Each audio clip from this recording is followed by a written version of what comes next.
What resources are available to the Linux community? There are many resources available to the Linux community. We have the news groups such as comp.os.linux and all the subtopics that are under that.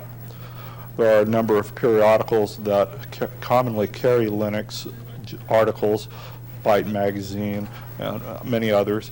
But the primary periodical is the Linux Journal. There are many books that are out about Linux now. There's Yggdrasil's Linux Bible, which is a collection of all the how-tos and all the documentation produced by the Linux Documentation Project. There are many good books like Running Linux by O'Reilly and Associates. And then, of course, there are many, many worldwide websites that have many, many good resources for it. One of the primary ones is at sunsite.unc.edu or tsx11.mit.edu. These are the primary sites that you're going to find information at on Linux. I have DOS on my hard drive. Can Linux share my disk? Linux can share your disk with many operating systems.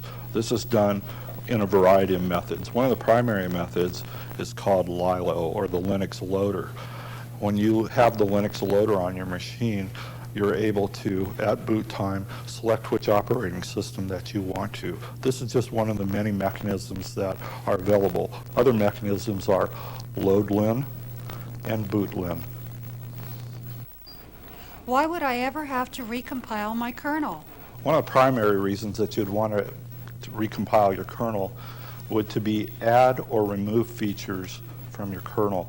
This can significantly reduce the size in memory that your kernel is going to take up.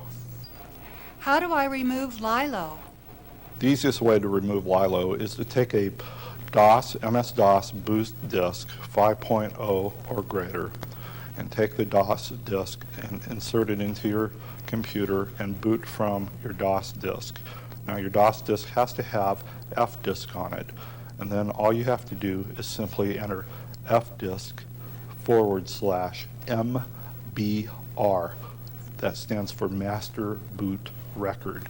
So you enter fdisk followed by a space, a / and MBR. How can I find out what kernel I have on my Linux machine? Finally, a simple question. Okay, it's very easy to do. All you need to do is enter the command uname-a. How can I find out how much memory is available? You can find answers to questions like this or any of the answers to system resources that are available by examining the files underneath the /proc, that's /proc directory.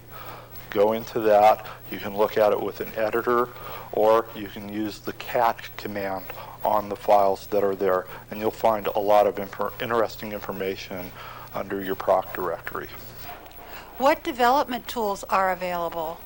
There are many development tools that are available for Linux. The complete GNU tools are available. This includes compilers, symbolic debuggers, RCS, and a wide variety of other tools that are available. Languages, everything from Smalltalk to Ada, Modulitude to Fortran, as well as the common and popular C and C++ tools are all available now, along with many types of windowing GUI systems that are out there.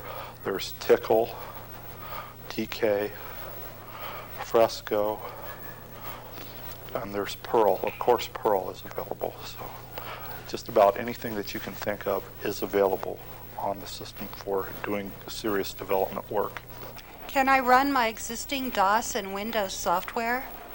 You'll be happy to know that a lot of your software is capable of being run under emulators in Linux. Right now, there is a very good emulator called DOS-EMU. That's DOS-EMU, which stands for DOS emulator.